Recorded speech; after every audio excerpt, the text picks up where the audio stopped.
Pidato Kebudayaan Dewan Kesenian Jakarta 2014 oleh Hilmar Farid.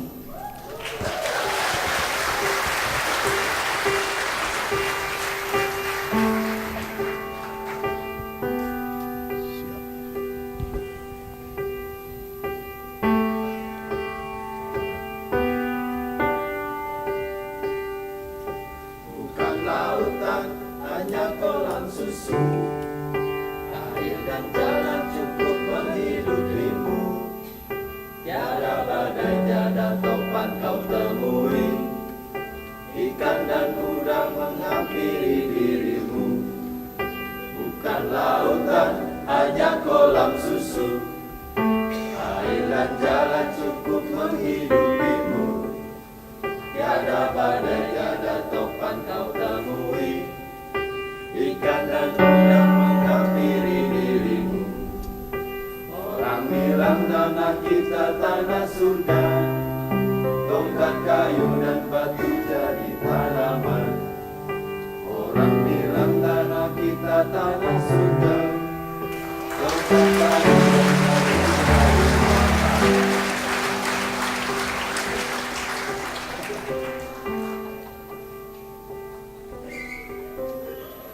Selamat malam, Ibu Bapak, Saudara sekalian yang saya hormati.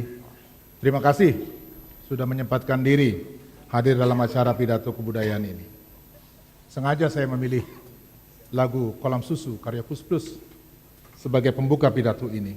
Karena lagu ini begitu sederhana musik dan liriknya dan berbicara mengenai fakta yang begitu gamblang. Bahwa Indonesia adalah negeri yang kaya.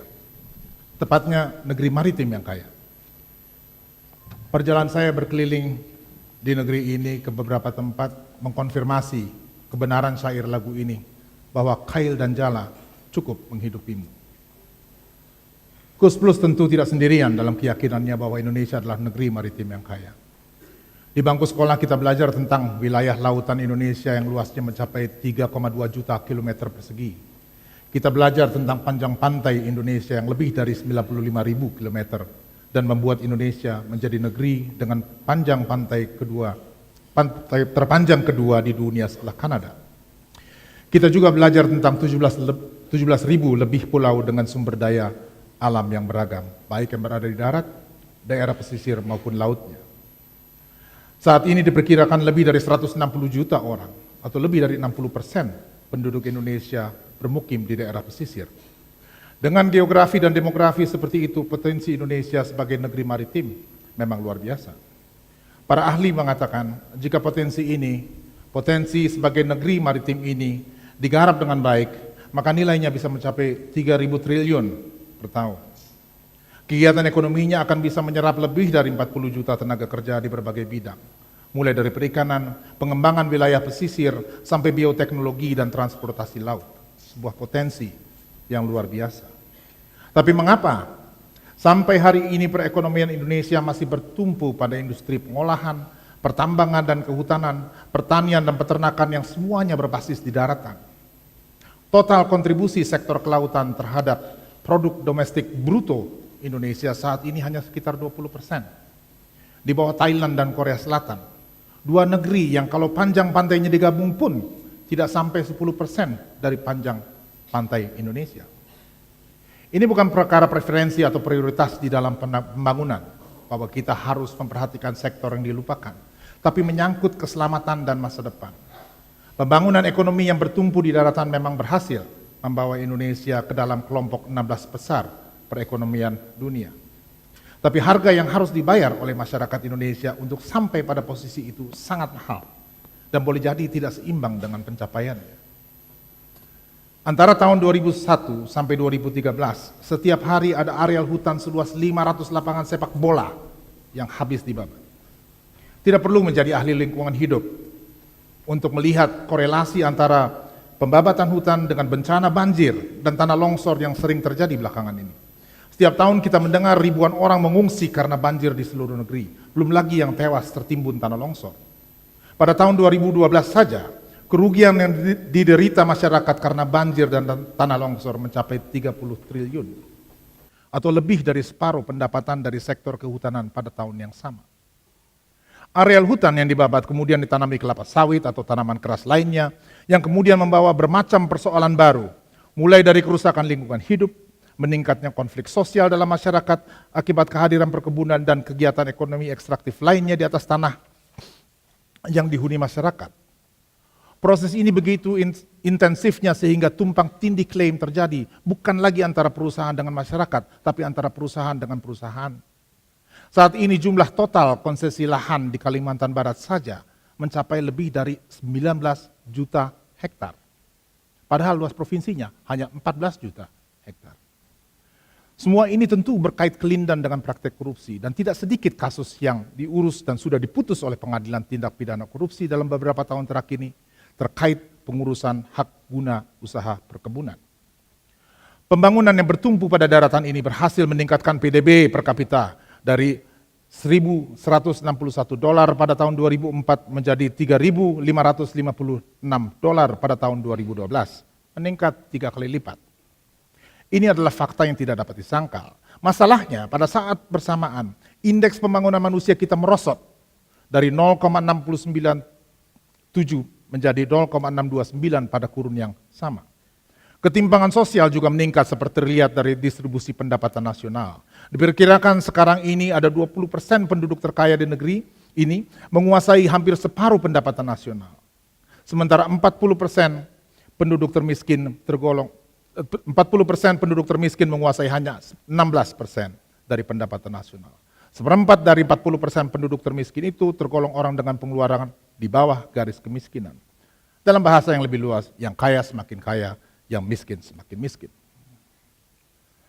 Ketimpangan geografis juga meningkat dalam kurun yang sama antara daerah yang berpendapatan tinggi seperti Kalimantan Timur dan Jakarta ini dengan daerah yang berpendapatan sangat rendah seperti Nusa Tenggara dan Maluku Utara. Saya kira bukan kebetulan bahwa daerah yang berpendapatan tinggi itu kehidupan ekonominya bertumpu di daratan, yakni kehutanan, pertambangan, dan pajak kendaraan. Sementara daerah yang berpendapatan sangat rendah adalah gugus kepulauan di kawasan timur, Nusa Tenggara Timur, Maluku, dan Maluku Utara. Presiden Jokowi benar ketika dalam pidato pertamanya sebagai presiden pada tanggal 20 Oktober lalu mengatakan bahwa kita telah lama memunggungi laut. Pertanyaannya kemudian, apa yang membuat kita sampai pada keadaan seperti itu? Apakah karena kurang investasi? Apakah karena kurangnya pengetahuan dan teknologi? Apakah semata karena kurangnya infrastruktur? Menurut saya, tidak. Masalah kita lebih mendasar dari itu, yaitu terpisahnya laut dan dunia maritim dari kebudayaan kita. Sikap memunggungi laut terjadi karena berbagai perubahan penting dalam sejarah yang membalik arus kebudayaan kita. Dalam perjalanan sejarah yang panjang dan kompleks inilah kita harus mencari jawaban atas pertanyaan mendasar di atas. Dan bukan dengan menyalahkan apa yang disebut watak atau karakter bangsa. Kebudayaan adalah keseluruhan cara hidup, baik pemikiran maupun praktek yang tidak dapat direduksi menjadi sederet ciri yang seolah esensial. Pada tahun 1977, budayawan Mokhtar Lubis menulis buku yang berjudul Manusia Indonesia, Sebuah Pertanggungjawaban. Di dalam buku itu ia menyebut 6 ciri manusia Indonesia. Munafik, enggan bertanggung jawab, bersikap dan berperilaku feodal, percaya tahyul, berbakat seni. Saya juga aneh ya, kenapa berbakat seni juga harus masuk di dalam ciri ini. Dan lemah watak. Daftar ini masih bisa kita perpanjang dengan bermacam ciri negatif lain seperti mau menang sendiri, tidak bisa menghargai waktu, cepat puas diri, tidak telaten dalam pekerjaan, menjilat ke atas dan menindas ke bawah, mencuri kesempatan dalam kesempitan dan sebagainya. Dan memang tidak sulit bagi kita untuk menjumpai berbagai ciri negatif itu dalam kehidupan sehari-hari kita. Kalau mau jujur, kita sendiri juga tidak lepas dari ciri negatif seperti itu. Tapi menganggap ciri negatif itu adalah sesuatu yang melekat pada kebudayaan adalah kekeliruan ganda. Pertama, karena dasar berpijaknya adalah generalisasi dan stereotyping. Yang salah satu manifestasi terburuknya dalam pergaulan manusia adalah rasisme. Dalam konteks sejarah kita, generalisasi dan stereotyping ini dipakai oleh penguasa kolonial untuk menanamkan perasaan rendah diri di kalangan orang pribumi sehingga menjadi lebih mudah diatur. Dalam pidato pembelaannya di sidang pengadilan kolonial yang dikenal dengan judul Indonesia Menggugat, Bung Karno mencatat, berabad-abad kami mendapat cokokan inlander bodoh. Berabad-abad kita diinjeksi rasa kurang karat. Turun-temurun kita menerima sistem ini. Dipadam-padamkan segenap kita punya energi. Sekarang percayalah kita bahwa kita sesungguhnya memang adalah bangsa kurang karat yang tak bisa apa-apa. Kekeliruan kedua dari cara pandang ini menyangkut solusi yang ditawarkan. Jika benar ciri negatif, yaitu munafik, enggan bertanggung jawab, percaya tahyul dan sebagainya adalah persoalan utama kita, maka solusinya akan dengan mudah bisa kita cari dalam industri kebajikan yang rajin memproduksi nasihat agar orang meninggalkan ciri negatif tersebut. Ya. Jika ini benar, maka kita tidak perlu presiden, kita nggak perlu pilpres, kita nggak perlu menteri yang mumpuni, cukup seorang motivator yang bisa mengubah segala yang negatif menjadi positif.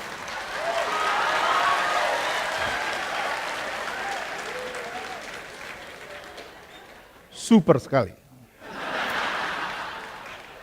Tidak perlu ada perdebatan di parlemen atau semua uraian pemikiran, apalagi pidato kebudayaan. Cukup beberapa jumput nasihat dari seri buku Chicken Soup for the Soul and the 7 Habits of Highly Effective People. Saudara sekalian yang saya hormati, kebudayaan bukanlah sesuatu yang statis, tetapi produk dari perjalanan sejarah yang dinamis dalam ruang sosial dan kultural yang konkret. Karena itu generalisasi dan stereotipe harus kita buang jauh-jauh. Karena keduanya mencoba mengangkat beberapa ciri dan manifestasi dari kebudayaan menjadi berlaku umum dan abadi. Padahal pelajaran penting yang ditarik setiap orang yang membaca sejarah adalah bahwa yang abadi hanyalah perubahan.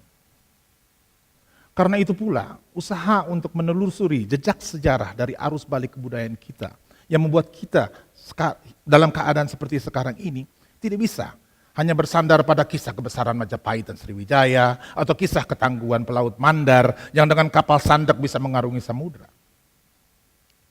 Kisah seperti itu mungkin berguna untuk membangkitkan semangat patriotisme, cinta tanah air atau tujuan lain semacam itu. Tapi jelas tidak ada gunanya kalau kita ingin memahami dinamika sejarah yang konkret. Justru sebaliknya, kisah kejayaan masa lalu bisa membius dan menenggelamkan kita dalam kebanggaan semu dan keyakinan teleologis bahwa suatu hari nanti, jauh di masa depan yang nanti, Indonesia akan kembali pada kejayaan itu. Di masa lalu keyakinan teleologis bahwa akan datang suatu zaman keemasan sangat kuat dalam gerakan Ratu Adil atau milenarianisme yang biasanya berusia pendek. Dan saya tidak melihat alasan bahwa jika hari ini ada gerakan yang berpijak pada keyakinan seperti itu, usianya akan lebih panjang. Kita perlu narasi sejarah yang tidak sekedar mengagungkan masa lalu, tapi bisa menggambarkan pergulatan sosial, pergulatan kuasa di antara kekuatan sosial dari masa ke masa. Pergulatan itulah yang membawa kita sampai pada keadaan seperti sekarang ini.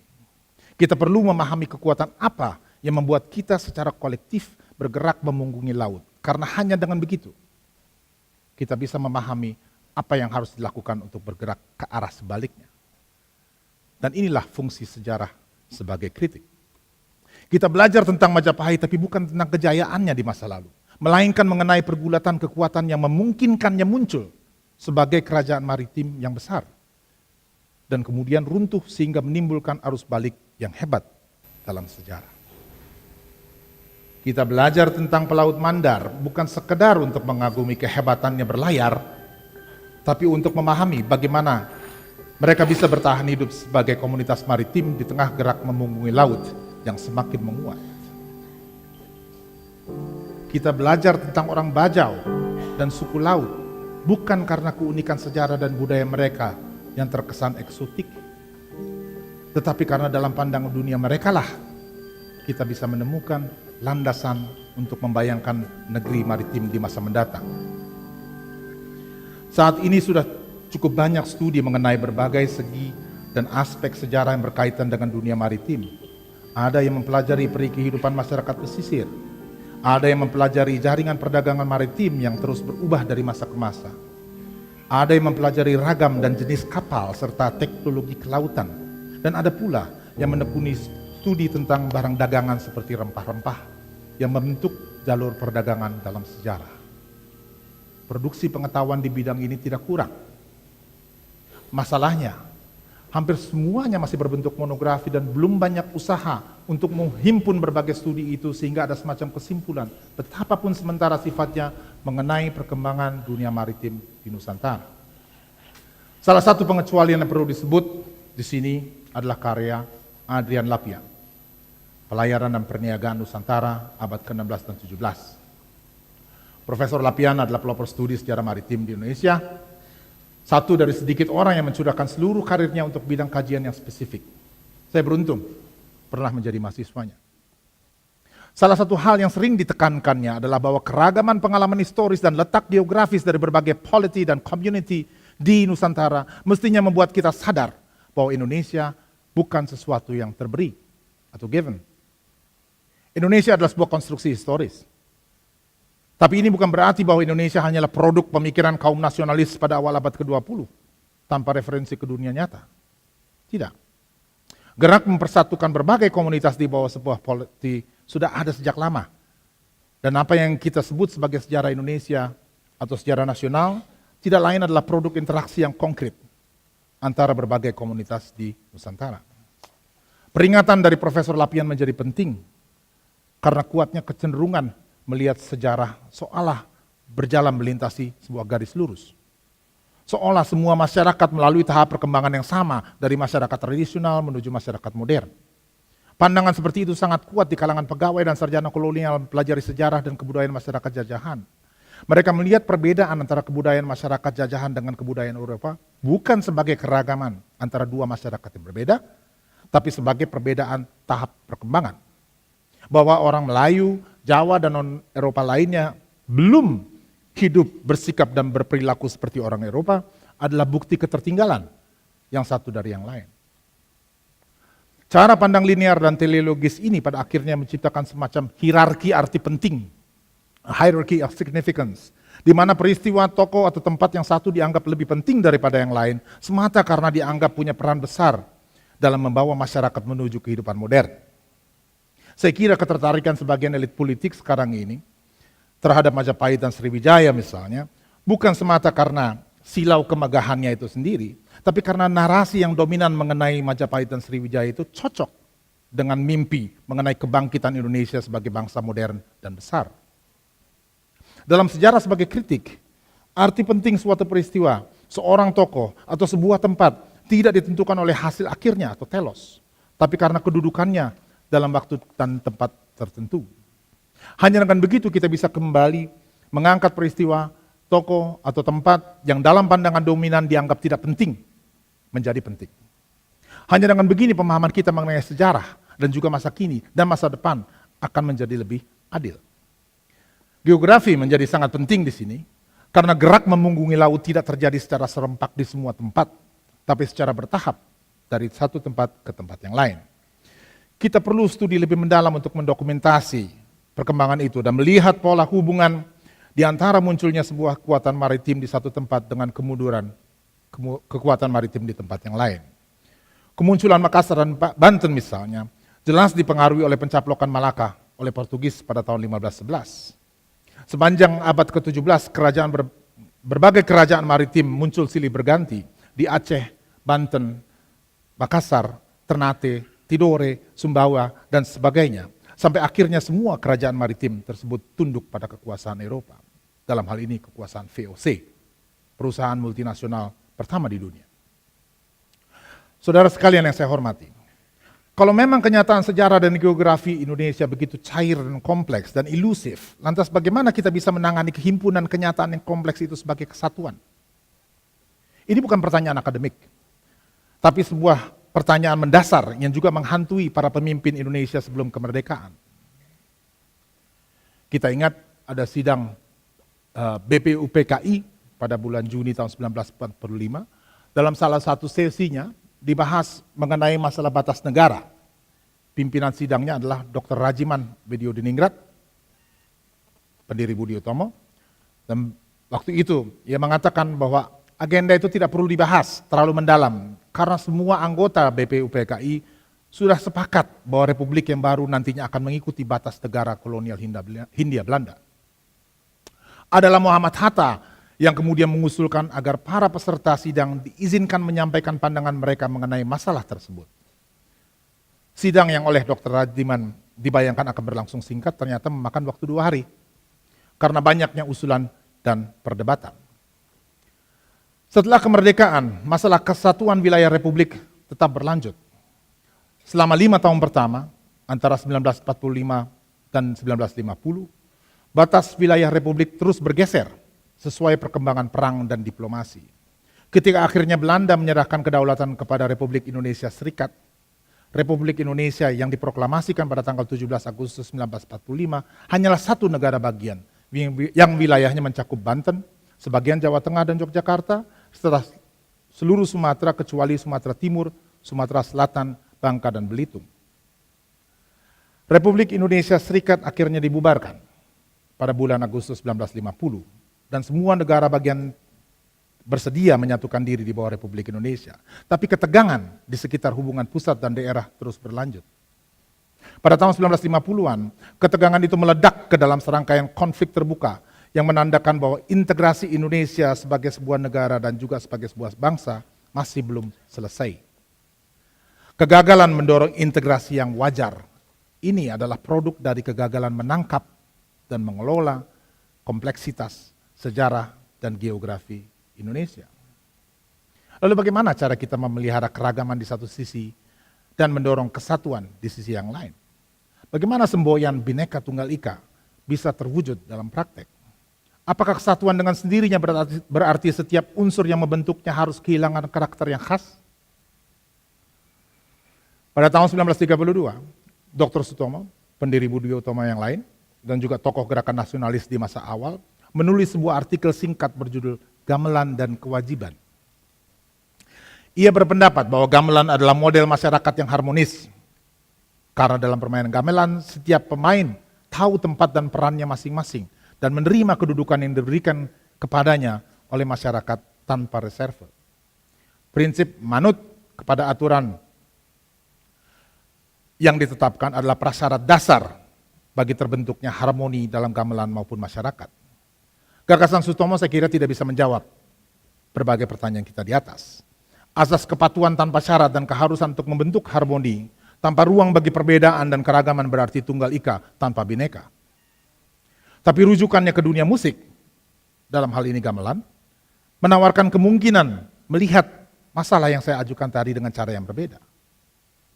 2 tahun sebelum Sutomo menulis artikel itu, Soekarno membacakan pidato pembelaannya Indonesia menggugat di hadapan pengadilan kolonial Belanda di Bandung dari bulan Agustus sampai Desember 1929. Berbeda dengan Sutomo yang tampil memberikan wejangan tentang persatuan dalam harmoni, Soekarno justru menjadikan dirinya semacam interlokutor yang menyuarakan berbagai masalah yang dihadapi rakyat.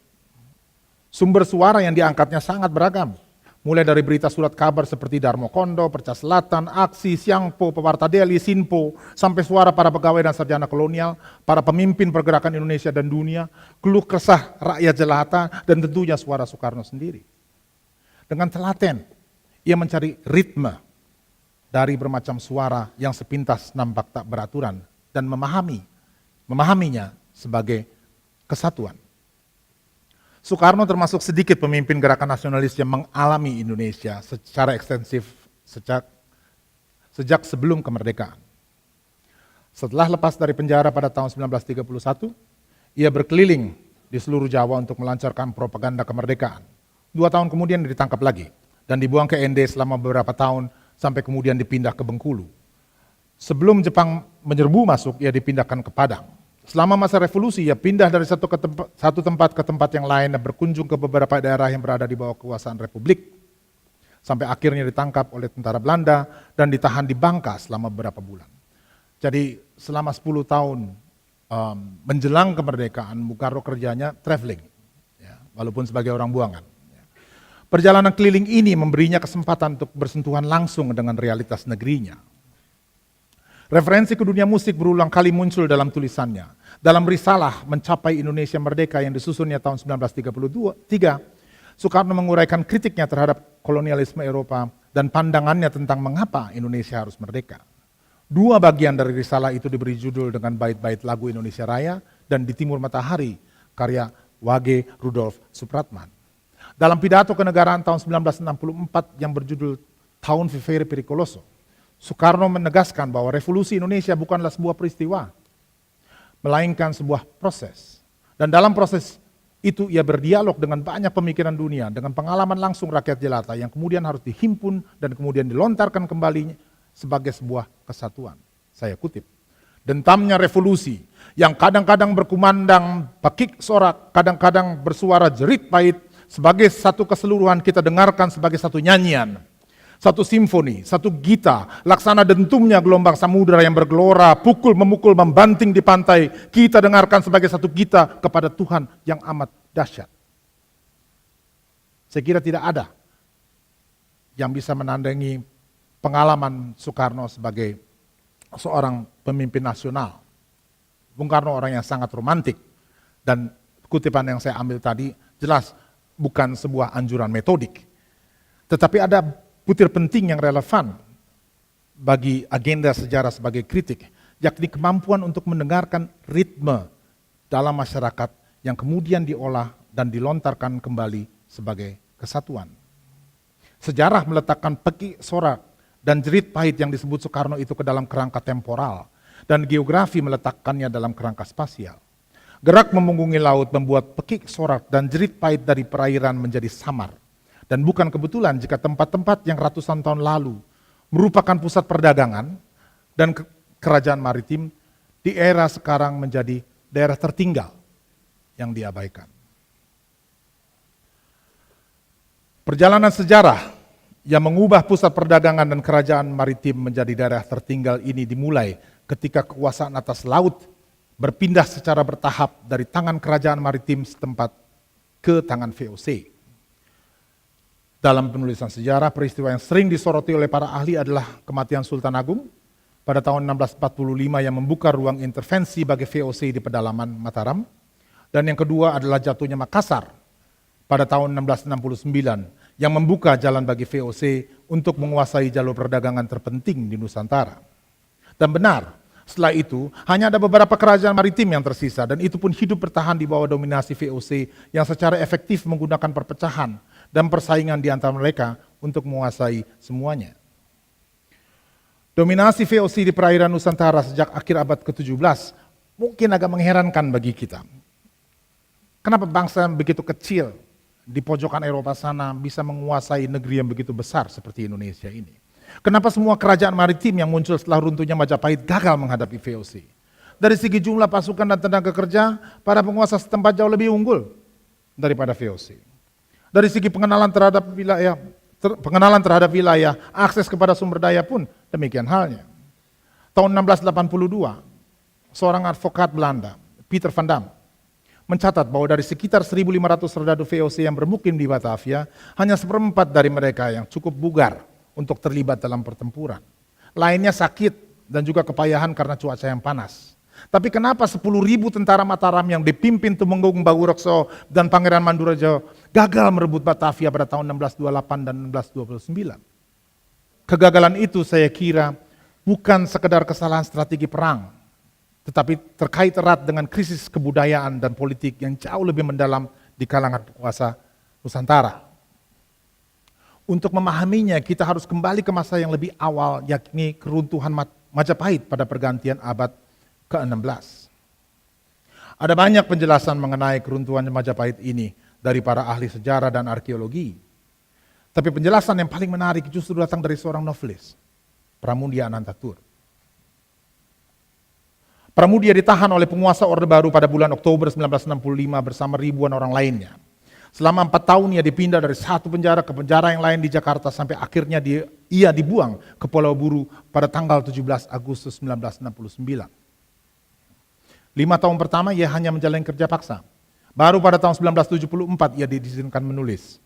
Dan novel pertamanya yang dia tulis di Pulau Buru adalah Arus Balik. Sebuah novel tentang pergolakan di Tuban. kota pelabuhan terakhir yang masih setia kepada Majapahit di awal abad ke-16. Dan Tuban juga adalah kota di mana Kus bersaudara meniti karirnya sebagai pemusik.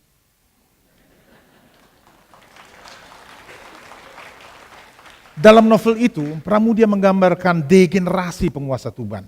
Seorang adipati yang berpikiran sempit, mau menang sendiri, berperilaku feodal, persis seperti yang digambarkan oleh Mokhtar Lubis dalam bukunya. Tapi semua sifat dan sikap itu melekat pada sang adipati karena posisinya sebagai pembesar yang tidak tertandingi. Bukan karena ada sesuatu yang melekat dalam kebudayaannya. Seandainya ia orang biasa dengan perilaku seperti itu, tentu sudah lama dia kehilangan kepala. Di bawah kepemimpinan sang adipati, Tuban seperti kehilangan arah. Daerah pedalaman yang semula merupakan sumber kemakmuran tidak lagi bisa menyediakan apapun yang diperlukan. Produksi terhenti, pasar tidak lagi meriah, dan dengan begitu terhenti pula arus barang, tenaga, dan pengetahuan dari selatan ke utara yang mewarnai perjalanan sejarah sebelumnya. Alih-alih berdagang dengan negeri yang jauh, Tuban malah sibuk mengurusi serangan para penguasa pantai utara Jawa yang lain. Tuban terus terdesak karena kelemahan organisasi dan kepemimpinan senapatinya yang peragu. Lalu muncul Wiranggaleng, pemuda desa yang sederhana, akhirnya muncul memimpin pasukan Tuban. Dalam diri Wiranggaleng sebenarnya Tuban menemukan harapan baru. Tetapi kekuatan lama yang membawa Tuban ke dalam degenerasi yang terlalu kuat menghalangi perkembangan itu. Sekalipun memenangi pertempuran demi pertempuran, pada akhirnya ia juga tidak berdaya mempertahankan kejayaan Tuban dan Majapahit. Kemerosotan politik dan budaya sudah sedemikian hebatnya, sehingga kemenangan militer pun tidak lagi berarti. Di akhir cerita, Wiranggaleng tampil merebut kembali Tuban yang sempat diduduki Portugis. Penuh perenungan ia melihat sebab kemunduran Tuban bukan lagi dalam strategi militer. Saya kutip, sekarang orang tak mampu lagi membuat kapal besar. Kapal kita makin lama makin kecil seperti kerajaannya. Karena ya, kapal besar hanya bisa dibikin oleh kerajaan besar. Kapal kecil dan kerajaan kecil menyebabkan arus tidak bergerak ke utara, sebaliknya dari utara sekarang ke selatan. Karena atas angin lebih unggul membawa segala-galanya ke Jawa, termasuk penghancuran, penindasan, dan penipuan. Makin lama kapal-kapal kita akan semakin kecil untuk kemudian tidak mempunyai sama sekali. Tuban berhasil diselamatkan, tapi pada saat bersamaan lautan sudah jatuh ke tangan orang lain. Dan dengan begitu menurut Wiranggaleng, nasib Jawa dan Nusantara sudah dapat ditentukan. Ambruk, entah sampai kapan, berapa turunan. Selama 200 tahun setelah keruntuhan Majapahit, kerajaan maritim datang silih berganti. Sebagian bisa muncul sebagai akibat dari keruntuhan Majapahit, seperti Banten dan Mataram. Ciri utama dari periode sejarah ini adalah perdagangan. Sejarawan Anthony Reid bahkan menyebut periode sejarah ini sebagai zaman keemasan perdagangan maritim, the age of commerce di Asia Tenggara. Tapi zaman keemasan itu tak bertahan lama. Kisah jatuh bangun kerajaan maritim di Nusantara inilah yang membantu kita melihat akar dari gerak memunggungi laut di masa sekarang. Saudara sekalian yang saya hormati, selama 200 tahun setelah keruntuhan Majapahit, ada puluhan kerajaan maritim yang bermunculan silih berganti. Saya akan tajamkan fokus pada dua saja, karena kalau diteruskan ini bisa jadi pelajaran sejarah yang sangat membosankan. Saya akan fokus pada dua, Banten dan Makassar, bukan sekedar karena kemegahan masing-masing sebagai kota perdagangan, tapi karena dinamika sejarahnya bisa menerangi penglihatan kita mengenai abad ke-17 yang teramat penting dalam sejarah kita. Saya mulai dari Banten, sebuah kota pelabuhan di ujung barat Pulau Jawa. Selama berabad-abad, para penguasa dan penduduk dari wilayah itu sudah melakukan pelayaran antara pulau dalam skala yang kecil dengan tujuan berdagang. Tapi kemunculannya sebagai sebuah kerajaan maritim yang berpengaruh dimulai ketika kerajaan Demak di bawah Sultan Trenggono dengan bantuan Sunan Gunung Jati dan putranya Maulana Hasanuddin merebut Banten pada tahun 1527. Maulana Hasanuddin kemudian diangkat menjadi sultan yang pertama. Dan seperti kerajaan lain di masa itu, Banten juga melakukan ekspansi dengan mengirim armada lautnya ke berbagai daerah, sementara tentara daratnya masuk ke pedalaman. Di seberang lautan, Banten berhasil menguasai Lampung dan membuka kontak dagang dengan para penguasa di sejumlah pelabuhan di Sumatera. Sementara di pedalaman, Banten mengakhiri rakyat kerajaan Pakuan Pajajaran dan menguasai seluruh, kalau dibandingkan sekarang, mungkin masuk sedikit bagian Jawa Barat. 100 tahun kemudian, sekitar pertengahan abad ke-17, Banten mulai muncul sebagai sebuah bandar dagang dan kekuatan maritim yang penting. Ya, dalam 100 tahun. Ini memang kalau di mata sejarawan 100 tahun ini pendek saja. Ya. Apalagi kalau misalnya arkeolog yang menekuni evolusi manusia, dari Pithecanthropus erectus sampai Homo sapiens misalnya, 1000 tahun itu cuma kedipan mata. Ya. Skala waktu sengaja memang dibuat menjadi rapat, agar kita bisa melihat perubahan yang terjadi. Banten tumbuh sebagai bandar dagang yang terkenal di bawah kepemimpinan Sultan Ageng Tirtayasa yang memerintah Banten antara 1651 sampai 1682. Ia dibantu oleh 2 orang penasihat asal Tiongkok yang masuk Islam. Yang pertama adalah Kiai Ngabei Kaitsu dan kemudian penggantinya Kiai Ngabei Cakradana. Ya. Jadi tokoh Ahok ini sebetulnya historis.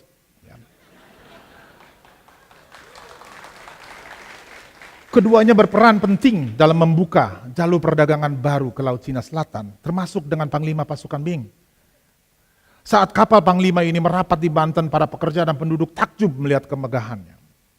Sultan Ageng juga dibantu oleh orang Inggris, orang Denmark, dan Portugis dalam menjalankan pemerintahannya. Sementara Cakradana mengurus pembangunan kota, merancang dan mendirikan bangunan dan jembatan, maka para penasihat dari Eropa membantu Sultan Ageng mengembangkan armada kapalnya, melatih pasukan militernya. Banten seperti juga Ternate, Makassar, dan banyak kota pelabuhan lain di Nusantara adalah kota internasional. Jadi kalau cuma cerita seperti Last Samurai atau Anna and the King, itu kita stoknya berlimpah. Ya. Nah, masalah orang lain kemudian mampu mengangkat cerita semacam itu ke dalam kebudayaan populer, sementara kita tidak. Itu bukan masalah modal, bukan tenaga, bukan teknologi, tapi terutama masalah wawasan dan kebudayaan.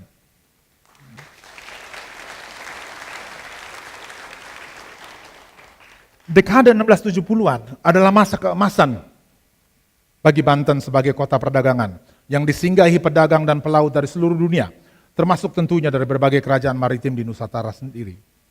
Jumlah penduduk Banten pada saat itu 150.000 orang. Ya. Dan yang menjadikan Banten sebagai sebuah kota internasional yang setara dengan Amsterdam, Roma, dan Seoul pada masa yang sama. Ya. Di daerah pedalaman yang sudah ditaklukkan, para penguasa dan pedagang Banten mengembangkan produksi pertanian, termasuk tebu, pertukangan, dan sebagainya. Yang membuat Banten tidak hanya menjadi tempat lalu lalang barang dari tempat lain, tapi juga saluran produksi dari perkarangannya sendiri. Tingkat perkembangannya sudah sangat tinggi untuk ukuran masa itu, sehingga ahli arkeologi Herianti Untoro berkesimpulan bahwa pada akhir abad ke-17, di Banten sudah berkembang sejenis kapitalisme pribumi. Tapi gerak maju yang pesat ini terhenti ketika pergantian kuasa tiba. Sultan Haji, putra dari Sultan Ageng Tirtayasa, menggugat rencana ayahnya yang ingin menyerahkan kekuasaan kepada anaknya yang lain, yakni Pangeran Purbaya, adik dari Sultan Haji sendiri. Beberapa sumber mengatakan langkah ini diambil oleh Sultan Ageng karena mencium gelagat Sultan Haji punya hubungan dengan VOC. Konflik kemudian menjadi terbuka dan apa yang dikhawatirkan Sultan Ageng menjadi benar adanya. VOC yang sejak lama mengincar Banten pun melibatkan diri dalam konflik tersebut membantu Sultan Haji. Dengan dukungan militer dari VOC, Sultan Haji berhasil menyingkirkan ayah dan adiknya dari istana. Tapi sebagai imbalannya, ia harus menyerahkan Lampung beserta monopoli atas perdagangan lada kepada VOC. Sultan Haji tidak lama memerintah. Ia meninggal tahun 1687 atau 7 tahun setelah kudeta terhadap ayahnya sendiri. Bersamaan dengan itu, peran dan kedudukan para kapitalis pribumi pun semakin merosot. Setelah kematian Sultan Haji, tidak ada lagi penghalang berarti bagi VOC untuk menguasai kota pelabuhan itu. Para raja Banten sesudah itu tidak berperan penting lagi. Mereka kehilangan wibawa, kehilangan otonomi di hadapan penguasa yang baru, dan bahkan setiap pengangkatan raja baru harus mendapat persetujuan dari VOC. Pada tahun 1813 datang pukulan terakhir. Raffles melucuti Sultan Muhammad Safiuddin dari gelar rajanya, dan Kesultanan Banten pun dihapus dari peta sejarah. Sekarang kita beralih ke Makassar dengan sejarahnya yang unik. Pada awal abad ke-14, para pemimpin 9 negeri di sepanjang pesisir muara Sungai Jeneberang dan Talo bersepakat untuk menggabungkan kekuatan mereka menjadi kerajaan Goa. Untuk mengawal kesepakatan itu, para pemimpin kemudian membentuk semacam Dewan Perwakilan yang disebut Bate Salapanga, yang tugasnya antara lain memberi nasihat kepada raja. Setelah berjalan selama beberapa generasi, ya lagi sekitar 100 tahun, ya inilah sejarawannya. Jadi Raja Tunatangka Lopi membagi kerajaan menjadi dua, Gowa dan Talo. Dan untuk selanjutnya Makassar dipimpin bersamaan oleh dua kerajaan kembar. Sementara Raja Gowa menjadi Sultan, Raja Talo menjadi Mangkubumi atau Perdana Menteri. Wilayah kekuasaan kerajaan kembar ini terus bertambah melalui kombinasi perang dan persekutuan. Satu persatu negeri lain di bagian selatan Sulawesi ditaklukkan. Mulai dari Parigi sampai Siang, dari Lembangan sampai Bulukumba. Di Maros dan Polombangkeng, para pemimpin Gowa Talo menjalin persekutuan. Pusat kerajaan ada di Makassar yang pada awal abad ke-17 sudah menjadi kota pelabuhan internasional lengkap dengan kantor perwakilan dagang Portugis, Belanda, Inggris, Spanyol, Denmark, dan Tiongkok. Letak Makassar di persimpangan jalur maritim yang menghubungkan bagian barat Nusantara dengan bagian timur, utara dengan selatan, memang ideal bagi kota pelabuhan dagang yang besar. Jatuhnya Malaka ke tangan Portugis pada tahun 1511 membuat banyak pedagang Melayu beralih ke sana, sehingga terjadi penambahan volume perdagangan yang sangat signifikan selama abad ke-16. Belum lagi ditambah dengan pelautan pedagang dari sekitar Makassar sendiri yang menghubungkan kota pelabuhan itu dengan berbagai tempat produksi terutama makanan di wilayah sekitar Makassar. Ini lagi juga bukti bahwa tradisi kuliner yang kaya di Makassar ini punya akar sejarah yang panjang. Seperti Banten, Makassar adalah bandar yang ramai dengan penduduk sekitar 160.000 orang, sedikit di atas Banten. Di masa kepemimpinan Sultan Maliku Said, Makassar menjadi salah satu kota dagang terbesar di Asia dengan wilayah kekuasaan mencakup hampir seluruh bagian selatan Sulawesi, berbatasan dengan Luwuk dan Mandar di sebelah utara. Armadanya berkuasa atas Selat Makassar, sebagian Laut Jawa, dan Laut Flores, dan Laut Aru. Dengan fokus pada penguasaan wilayah laut, Makassar menjadi sebuah kerajaan maritim dalam arti yang sesungguhnya.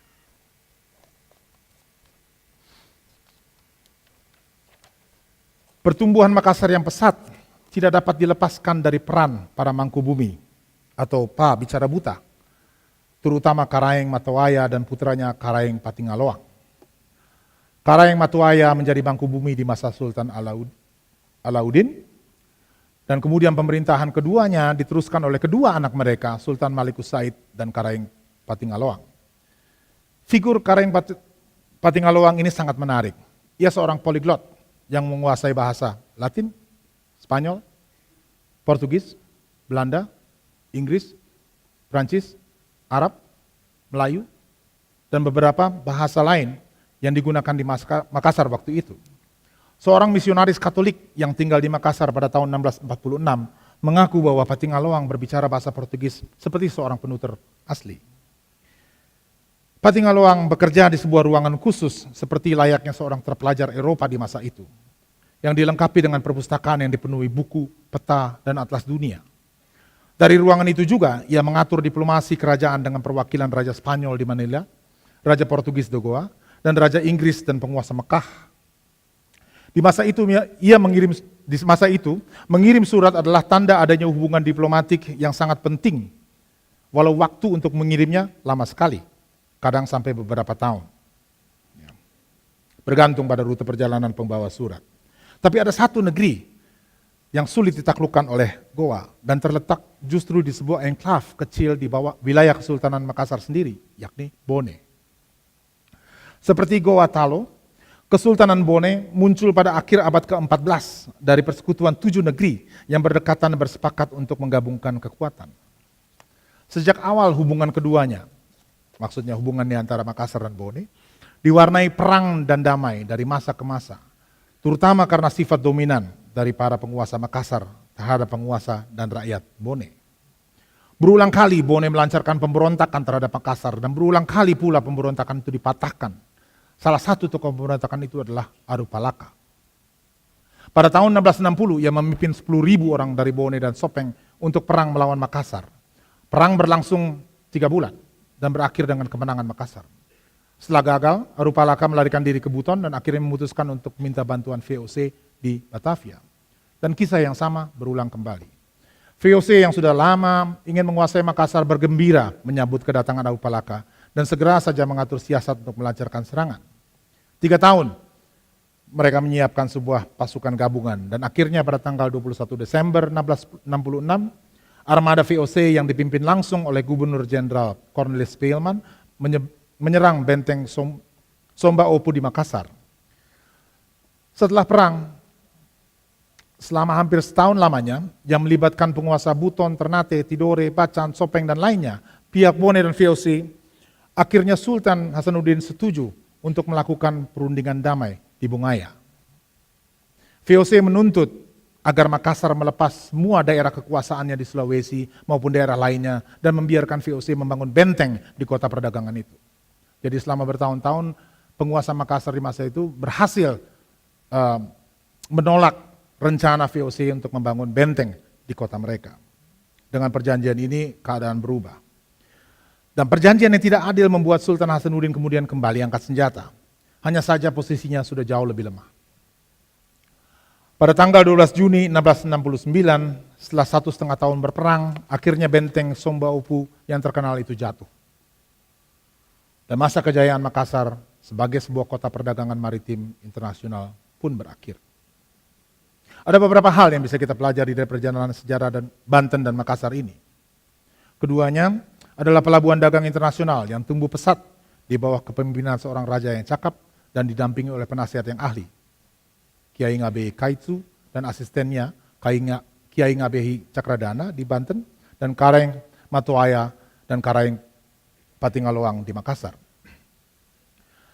Dalam penulisan sejarah mereka sering disebut sebagai patih atau perdana menteri. Tapi sebenarnya peran mereka juga penting sebagai intelektual di masanya. Kareng Patingaloang tidak hanya tertarik mempelajari bahasa, ia juga belajar matematik, ilmu alam, dan mendalami teks klasik barat tentang berbagai bidang dalam bahasa aslinya. Sayang terlalu sedikit yang kita tahu mengenai kegiatan dan pemikiran mereka. Tapi menilik catatan orang asing yang pernah berjumpa dengan mereka dan juga melihat keberhasilan mereka membangun kota-kota pelabuhan internasional di Asia, boleh jadi benar bahwa the age of commerce pada saat bersamaan juga merupakan masa tumbuh berkembangnya bermacam pengetahuan di Nusantara.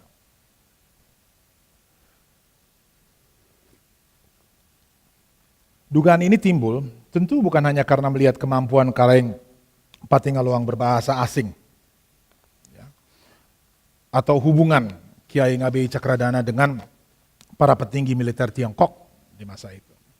Tapi karena fakta bahwa Banten dan Makassar adalah kota dagang raksasa untuk zamannya.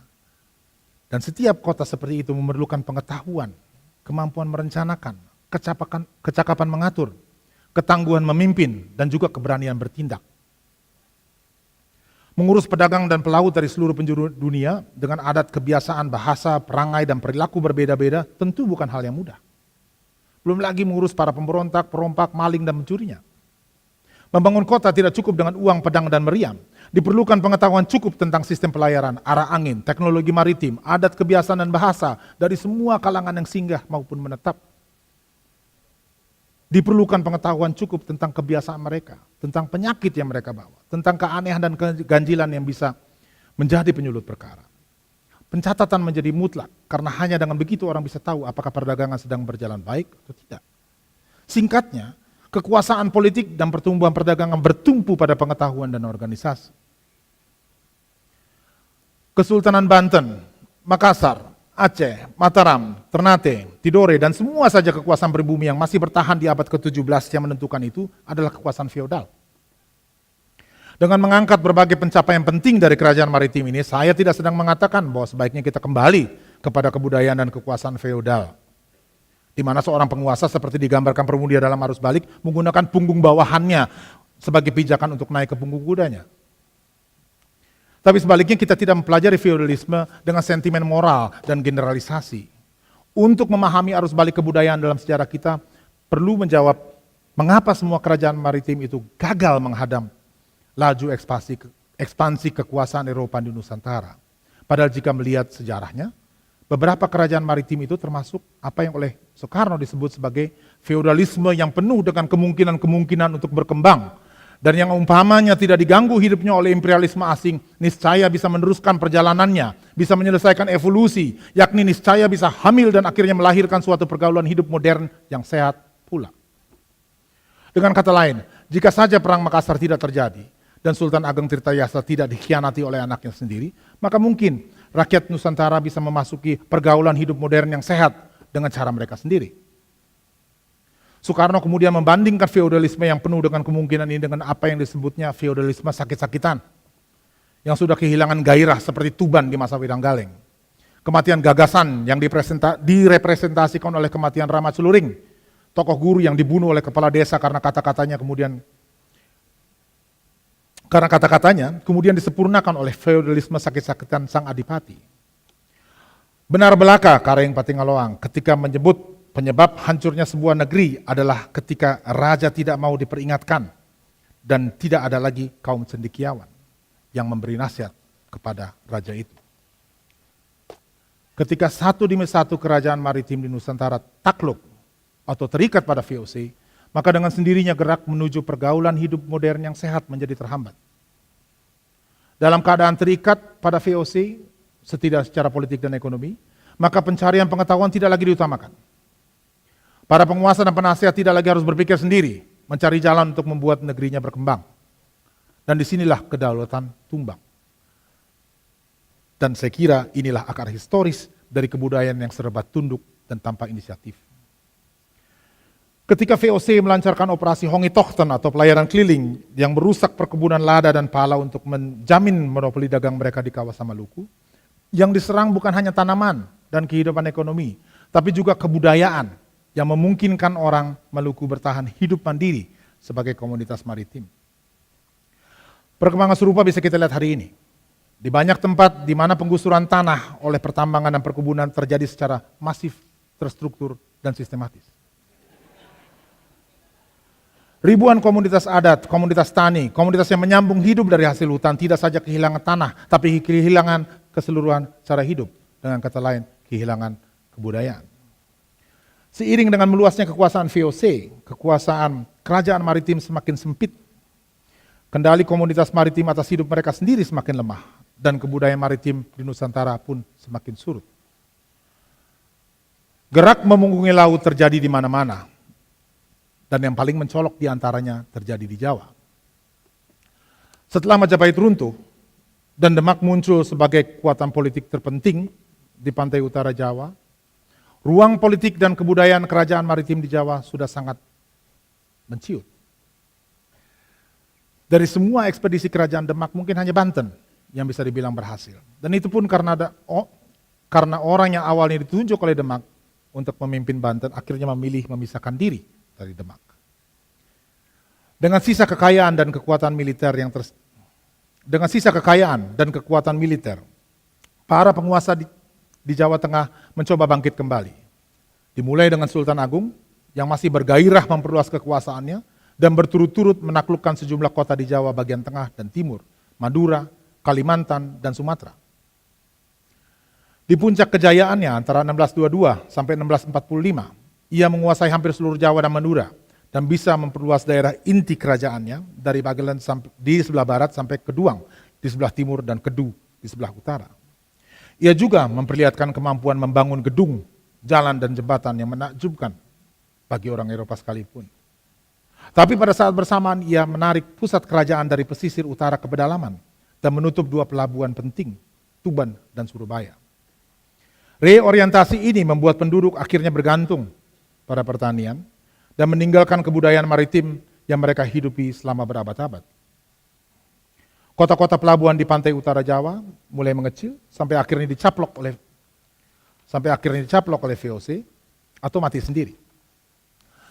Gerak memunggungi laut ini diteruskan oleh keturunannya, Amangkurat I, yang memerintah antara 1646 sampai 1677. Amangkurat I bahkan bergerak lebih jauh, memutus hubungan dengan Makassar yang saat itu justru sedang mencapai puncak kejayaannya. Dan sebagai gantinya ia malah coba menjalin hubungan dengan VOC. Ketika rangkaian strateginya ini dipersoalkan, Amangkurat I justru membunuh semua penasihat senior yang dulu membantu ayahnya. Dan ketika adiknya menentang pembunuhan terhadap para penasihat senior itu, ia juga dibunuh. Kekuasaan dan pengetahuan sepenuhnya tercerai, dan satu persatu wilayah kekuasaannya terlepas, baik karena pemberontakan maupun karena intervensi VOC. Di akhir abad ke-17 yang menentukan itu, wilayah Mataram yang sempat membesar di masa Sultan Agung kembali menciut. Dan para penguasanya kehilangan kendali sama sekali atas Laut Jawa yang pernah menjadi basis kekuasaan mereka di masa lalu.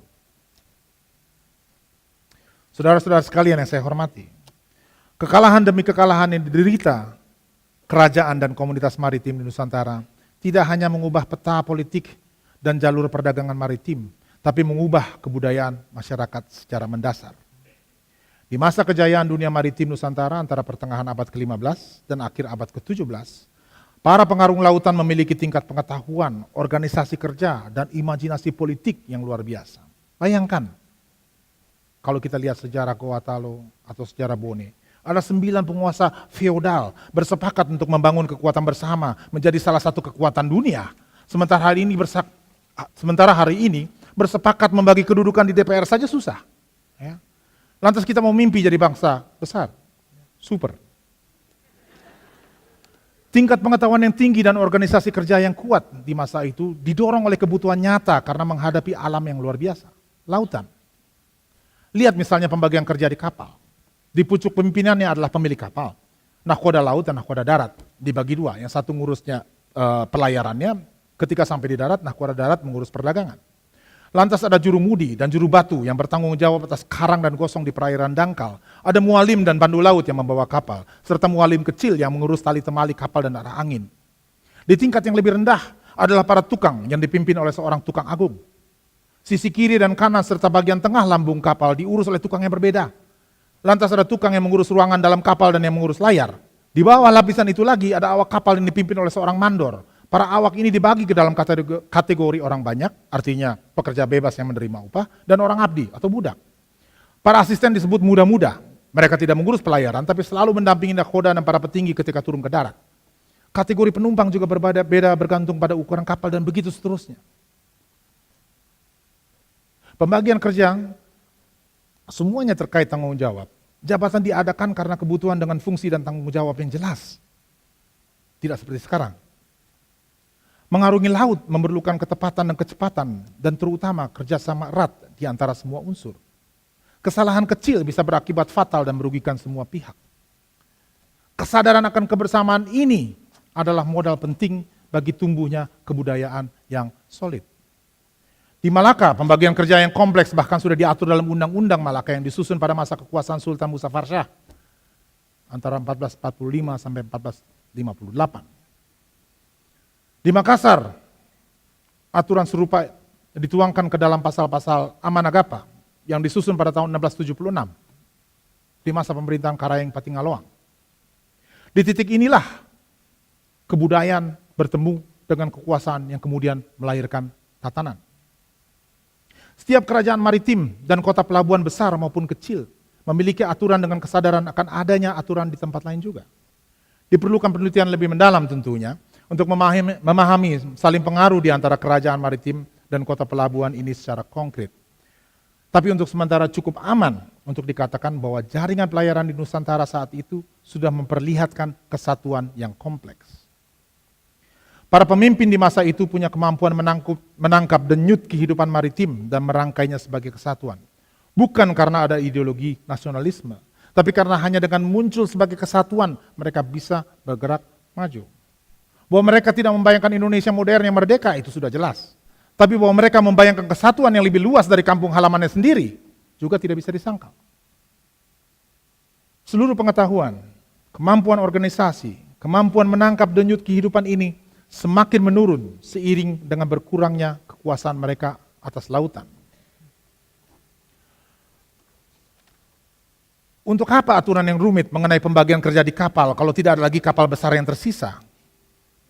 Untuk apa kapal besar kalau kekuatan untuk melindunginya tidak ada? Untuk apa melindungi yang lain kalau mengurus diri sendiri saja sudah susah? Dan kebudayaan maritim pun runtuh secara bertahap. Komunitas pesisir yang semula terkait atau malah menjadi bagian dari kekuasaan yang lebih luas, sekarang terlepas dan diabaikan. Ritme kehidupan yang sempat dipersatukan kini tercerai dan semua komunitas kembali pada ritmenya sendiri. Sebagian menghilang untuk selamanya, sebagian lain dengan keras kepala bertahan menghadapi zaman, terasing satu sama lain dengan ritme yang tidak bersambungan. Tidore tidak lagi mengenal Gresik, Jepara tidak lagi mengenal Jambi dan Patani, Tuban tidak lagi mengenal Manila, Banten tidak lagi mengenal Aru.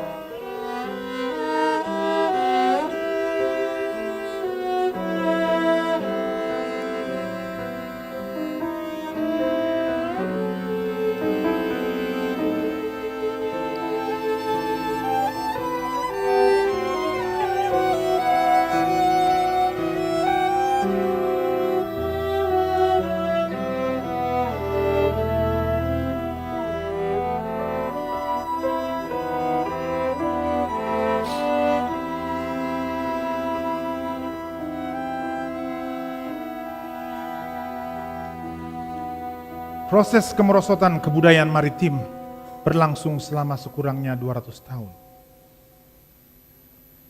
Dengan akses laut yang terbatas, kehidupan berorientasi pada daratan. Pengaruhnya bisa terlihat dari kekeliruan yang terus berulang ketika menerjemahkan konsep archipelagic state sebagai negara kepulauan. Asal-usul istilah dalam konteks ini sangat penting. Dan ini peringatan dari Profesor Lapian dalam disertasinya. Kata archipelago berasal dari dua kata dalam bahasa Yunani, yaitu archi yang berarti utama dan pelagos yang berarti laut. Jadi jika digabungkan maka archipelago berarti laut yang utama. Atau dalam rumusan Profesor Lapian, lautan yang ditaburi pulau-pulau. Perbedaan pengertian ini bukan persoalan etimologi dan semantik belaka, tapi persoalan cara pandang. Dengan menyebut negara kepulauan, maka laut dilihat sebagai pembatas atau penghalang antara pulau yang satu dengan yang lain. Tidak heran jika solusi yang kemudian dicari adalah membuat jembatan penghubung, seperti mega proyek jembatan Selat Sunda. Kita bersyukur bahwa akhirnya pemerintahan ini memutuskan untuk tidak melanjutkan pembangunan jembatan itu. Tapi dengan menyebut negara lautan yang ditaburi pulau-pulau, maka fokus utamanya adalah laut. Dalam konteks ini, langkah Perdana Menteri Juanda Kartawijaya yang mendeklarasikan Indonesia sebagai sebuah archipelagic state pada tanggal 13 Desember 1957 adalah terobosan luar biasa. Dalam deklarasi itu dikatakan segala perairan di sekitar, di antara, dan yang menghubungkan pulau-pulau atau bagian pulau-pulau yang termasuk daratan negara Republik Indonesia dengan tidak memandang luas atau lebarnya adalah bagian-bagian yang wajar daripada wilayah daratan negara Republik Indonesia. Dan dengan demikian merupakan bagian dari perairan nasional yang berada di bawah kedaulatan mutlak daripada negara Republik Indonesia. Deklarasi itu dengan sendirinya seketika menambah luas wilayah Indonesia 2,5 kali lipat. Dan yang lebih penting dari itu, membuka kemungkinan Indonesia untuk mengelola sumber daya secara berbeda dengan adanya kedaulatan penuh secara politik dan hukum atas lautannya. Sejarah kekuasaan atas lautan yang 200 tahun lamanya dibalik dengan sebuah deklarasi. Masalahnya, fokus dan tujuan dari para perumus deklarasi itu sendiri sangat terbatas pada masalah pertahanan dan keamanan wilayah. Aturan yang lama, aturan Belanda dari tahun 1939, memungkinkan kapal asing mengarungi perairan Indonesia dengan bebas. Pada masa itu, pada tahun 1956, itu dianggap ancaman. Terutama ketika hubungan Indonesia dengan Belanda menurun drastis. Akibat keluarnya Undang-Undang Nomor 13 tahun 1956 yang membatalkan hasil konferensi meja bundar dan membuka kemungkinan bagi pemerintah untuk mengambil alih aset atau melakukan nasionalisasi terhadap perusahaan asing. Sedikit cerita sejarah. Konferensi meja bundar ini antara lain memutuskan bahwa semua milik di masa kolonial setelah kemerdekaan harus dikembalikan kepada pemilik asli. Sehingga pada tahun 50, tahun 51, 52 ketika banyak orang kemudian kembali, mereka mengambil apa yang dulu menjadi milik mereka. Pemerintah Indonesia di bawah kesepakatan itu juga diwajibkan untuk membayar hutang-hutang Hindia Belanda, ya, termasuk di dalamnya biaya perang yang digunakan oleh Belanda untuk memerangi Indonesia. Itu konferensi meja bundar. Ketentuan lain mengatakan bahwa orang Eropa yang bekerja di dalam pemerintahan Hindia Belanda harus dipekerjakan kembali dan tetap digaji dengan standar gaji Eropa. Jadi di masa itu mungkin seorang direktur di dalam departemen bisa lebih tinggi gaji daripada seorang presiden. Ya. Kalau sekarang gajinya pasti lebih rendah walaupun pendapatannya belum tentu.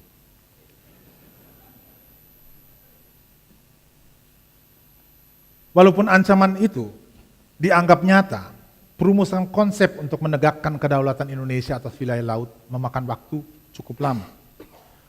Baru setahun kemudian, Perdana Menteri Juanda menunjuk ahli hukum laut, Mokhtar Kusuma Atmaja, yang juga pernah tampil dalam forum ini, untuk menemukan rumusan yang tepat. Adalah Mokhtar Kusuma Atmaja yang pernah menjabat sebagai Menteri Luar Negeri di masa Soeharto, yang kemudian merumuskan Indonesia sebagai sebuah archipelagic state. Latar belakang sejarah ini penting agar kita paham bahwa deklarasi Juanda sejak awal bertolak dari kepentingan pertahanan dan keamanan yang intinya adalah menetapkan larangan bagi pihak lain memasuki wilayah perairan Indonesia. Titik tekannya adalah pada larangan dan bukan pada apa yang perlu dilakukan agar wilayah tersebut berkembang atau membantu perkembangan yang lain. Dari segi ini, deklarasinya mirip dengan klaim atas lahan yang luas yang melarang orang lain untuk masuk, tapi kemudian lahan itu sendiri dibiarkan mangkrak selama bertahun-tahun. Secara hukum, deklarasi itu baru diterima pada tahun 1982 dengan keluarnya UN Convention on the Law of the Sea atau UNCLOS. Konvensi itu sendiri baru diintegrasikan ke dalam sistem hukum Indonesia 3 tahun sesudahnya melalui Undang-Undang Nomor 17 tahun 1985. Tapi setelah itu ada jeda yang amat lama untuk mengisi ruang tersebut dengan perangkat hukum yang lebih spesifik, yakni Undang-Undang Kelautan yang baru disetujui oleh DPR pada tanggal 29 September tahun ini. Undang-Undang Kelautan pertama setelah 69 tahun archipelagic state ini merdeka.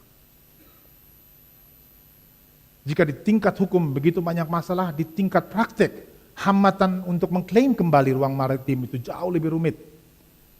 Ketika pemerintah Indonesia dengan semangat pembatalan kesepakatan KMB akhirnya memutuskan untuk melakukan nasionalisasi terhadap perusahaan pelayaran Belanda KPM pada tahun 1960, tidak ada lagi kapal yang tersisa. Kebanyakan dari kapal itu sudah dibawa pergi 2 tahun sebelumnya ketika gelombang nasionalisasi mulai menguat. Entah tidak ada persiapan atau tidak ada kemampuan atau kombinasi keduanya, yang pasti kapal-kapal Belanda itu pergi tanpa dihalangi. Memang, kemampuan Angkatan Laut Indonesia pada masa itu masih terbatas. Baru pada tahun 1960-an, dengan adanya bantuan peralatan dari Uni Soviet dan Eropa Timur, Angkatan Laut bisa tumbuh sebagai kekuatan yang signifikan di Asia. Ketika mulai melakukan riset untuk pidato kebudayaan ini, saya mendapat kesan bahwa keadaan sudah jauh lebih baik dari segi peralatan, teknologi, pengetahuan, dan organisasi. Sampai kemudian beberapa hari lalu media melaporkan temuan yang disampaikan kepada Menteri Kelautan dan Perikanan Susi Pujiastuti bahwa dari 70 kapal patroli TNI Angkatan Laut hanya 10 unit yang dapat beroperasi. Dan dalam kenyataannya setiap hari hanya 3 kapal yang beroperasi. Polri tidak jauh berbeda. Dari 490 unit kapal patroli hanya separuh yang bisa beroperasi. Dan itu pun hanya 10 hari dalam sebulan. Dan dari 10 hari juga hanya 2 jam per hari. Lalu kita ribut soal illegal fishing dan pencurian ikan. Di bidang perdagangan halnya sama saja. Data bongkar muat di 4 pelabuhan besar menunjukkan tingginya Data bongkar muat di 4 pelabuhan besar menunjukkan tingginya angka bongkar atau impor dibandingkan angka muat atau ekspor dalam 10 tahun terakhir. Sampai hari ini, mengimpor jeruk dari Shanghai masih lebih murah daripada mengangkut jeruk dari Pontianak ke Jakarta. Defisit perdagangan masih terus terjadi, yang membuktikan arus masih mengalir dari utara ke selatan dan bukan sebaliknya. Arus yang mengalir deras dari utara ini tidak dapat dihadapi hanya dengan membuat kebijakan baru, menambah jumlah kapal, mengembangkan infrastruktur, memberi insentif bagi penanam modal, karena seperti saya utarakan di awal, masalah sejatinya adalah masalah kebudayaan. Tentu saja kita tidak bisa mengembalikan kehidupan maritim seperti 200 atau 300 tahun lalu begitu saja. Dan saya kira juga bukan itu yang kita perlukan. Masalahnya bukan mengembalikan kebudayaan yang hilang, tapi bagaimana menghidupkan kembali kemampuan sistem pengetahuan, cara pandang dan cara hidup, singkatnya kebudayaan yang dikerdilkan selama sekurangnya 200 tahun. Setelah kejatuhan kerajaan-kerajaan maritim Nusantara di akhir abad ke-17, kehidupan masyarakat maritim dan pesisir dalam berbagai bentuknya masih terus berlangsung, walau terserak dan diabaikan.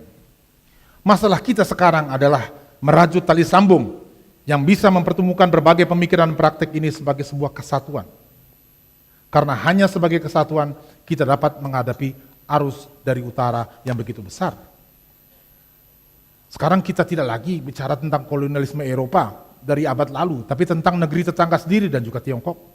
Inilah arus dari utara yang dominan hari ini.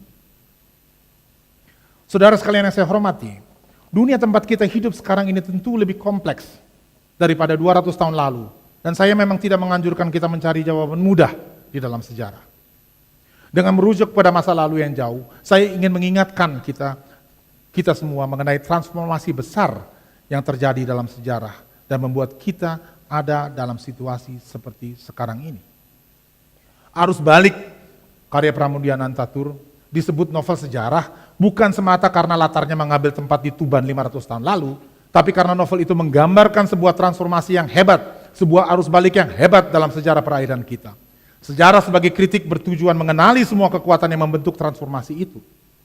Kesadaran inilah yang akan menjadi landasan bagi transformasi besar di masa mendatang. Perjalanan kita menuju arah itu akan berat karena menyangkut perubahan kebudayaan yang sangat mendasar. Tapi perjalanan yang paling ringan sekalipun tidak akan tuntas jika tidak ada langkah yang diambil. Menurut hemat saya, tubuh kolektif kita akan bisa bergulir ke arah itu jika setidaknya ada 3 hal yang kita lakukan. Pertama, yang paling mendasar adalah menyadari ruang sosial dan kultural secara utuh. Banyak penduduk Jakarta tidak menyadari bahwa mereka hidup di kota pesisir. Marunda, Sunda Kelapa, Tanjung Priuk, Cilincing adalah daerah yang mungkin tidak terlalu jauh secara fisik, dalam keadaan normal, malam hari maksudnya. Kita mungkin bisa sampai dari sini ke sana dalam waktu 30 menit. Jadi tidak terlalu jauh secara fisik, tapi amat jauh secara mental. Dalam beberapa tahun terakhir, Kementerian Perhubungan dan TNI Angkatan Laut menawarkan jasa angkutan laut gratis untuk para pemudik yang ingin membawa sepeda motor pulang ke kampungnya. Tapi laporan media menunjukkan bahwa fasilitas itu sepi peminat.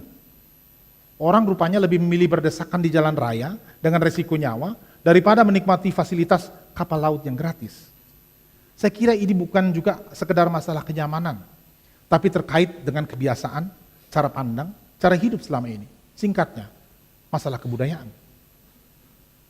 Keseluruhan hidup kita diorganisasi dan diatur dengan fokus pada daratan. Dan dari sini lahir bermacam rencana absurd seperti reklamasi Tanjung Benoa di Bali yang akan menimbun laut menjadi daratan.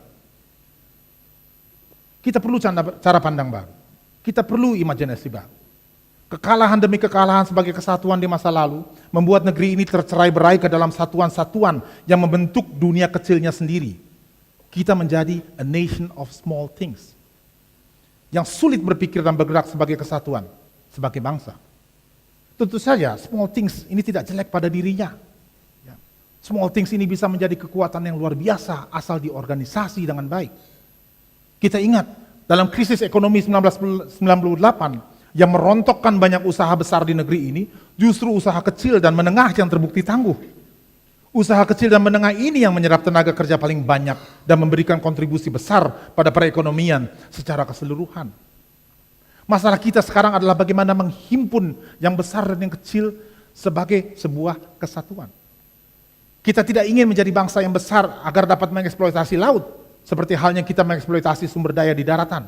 Jangan mengulang kesalahan yang sama. Kita tidak ingin menjadi bangsa yang besar dan hidup dari kekerdilan bangsa lain. Kita perlu imajinasi baru dan cara kerja baru, bukan agar menjadi bangsa yang asal besar, tapi menjadi bangsa yang berguna. Dari mana kesadaran imajinasi seperti itu bisa datang? Sederhana saja, dari aksi. dari tindakan. Kita tidak perlu rencana besar atau cetak biru tentang kebudayaan. Kita perlu tindakan.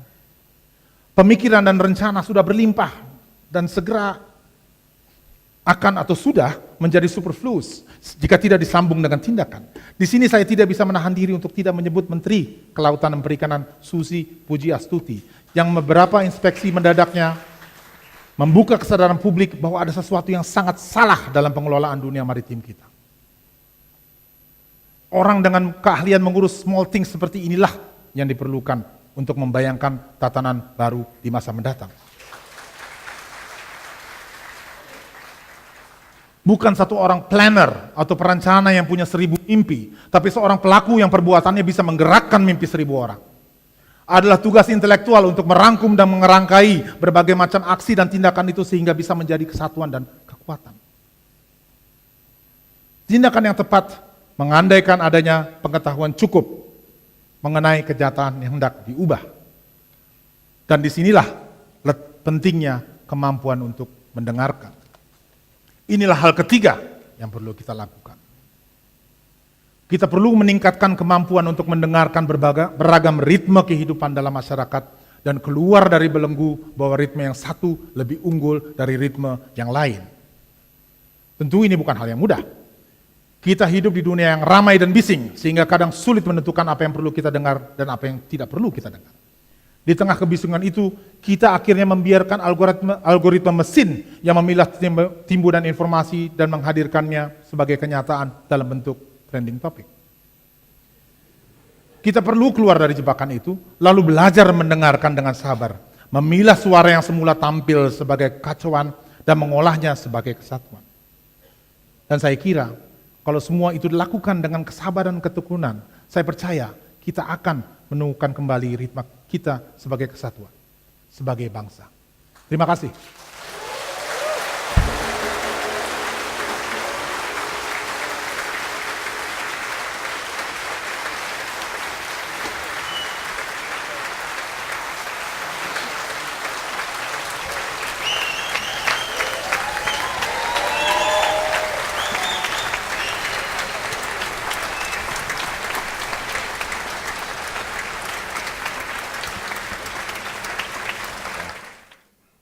Tahun depan kita sudah masuk ke ASEAN Economic Community. Kita nggak ngerti sebetulnya nanti kita akan jadi seperti apa nggak ngerti. Apakah kita yang diserbu ataukah kita bisa menyerbu? Belum tahu. Kita belum tahu. Tapi menurut saya kalau kita dari dini sudah melakukan pembangunan sumber daya manusia, pembentukan karakter anak, mulai sejak SD, SMP, SMA, yang muncul nanti ada sebuah etos kerja.